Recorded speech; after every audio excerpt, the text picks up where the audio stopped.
For the past couple of nights here, we've been sharing with you a treasure of never-before-seen Beatle memorabilia. And tonight we're going to travel back in time to rock with the legendary Rolling Stones when they were very young.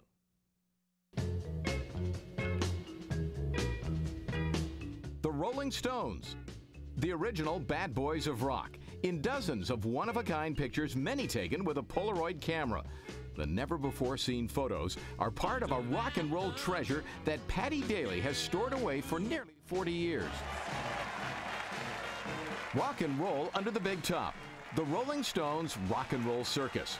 It was December 1968, and the Stones gathered the finest musicians in the world to play in London, including Patty's then boyfriend, Jesse Ed Davis. He was the guitar player's guitarist, and he wasn't that well known to public, but every musician knew of him and used him. The couple struck up a friendship with the Stones, and it was a friendship that lasted more than a decade. And Patty, with her camera always at her side, captured incredible, candid moments of the icons in rock. Mick's just a baby in that one. Yeah, he's young. That was in New York City, and he and Charlie came up to our hotel room. They just would come up and visit? Yep. They were just sitting on the bed, and I think Mick stayed at our place about 3 days. This one is Klaus Vormann, Cynthia Webb, Charlie Watts, and Jesse Davis, and Charlie's being bad. And this rare photo, Patty believes it's from 1964.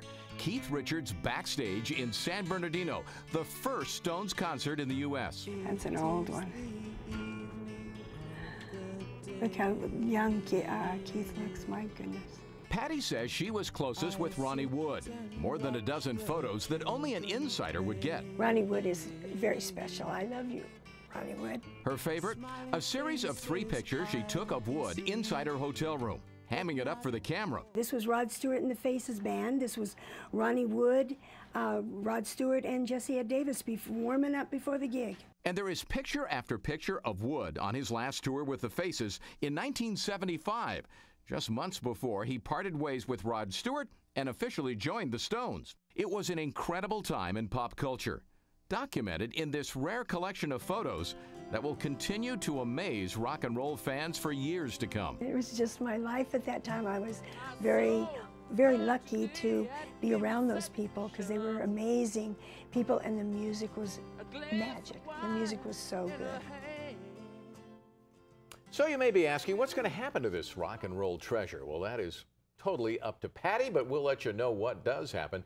We've posted all of our stories on our website at NBCLA.com. Just search rock and roll treasure. They had to be, what, in their 20s at the time? Yeah, in their 20s, right. And you've only scratched the surface. How many books or boxes does she have? Many, many. No, there are a few. I can't tell you exactly how many, but I know that we probably went through half a dozen, at least. And over what period of time was she out? They were all in the 70s, from about the mid-70s to about the late 70s. That's what it covered there. And more to come. Yep. All right. Interesting. It is interesting. A tell-all book, you would assume, maybe around the Who knows corner, what she's going to do? Yeah. Well, didn't you say her son was documenting it too? Yeah, well, actually, when we were filming, that's kind of interesting. He was filming us filming that. I don't know what he plans to do with that. It couldn't have been that interesting, but he was. Well, I think it is interesting.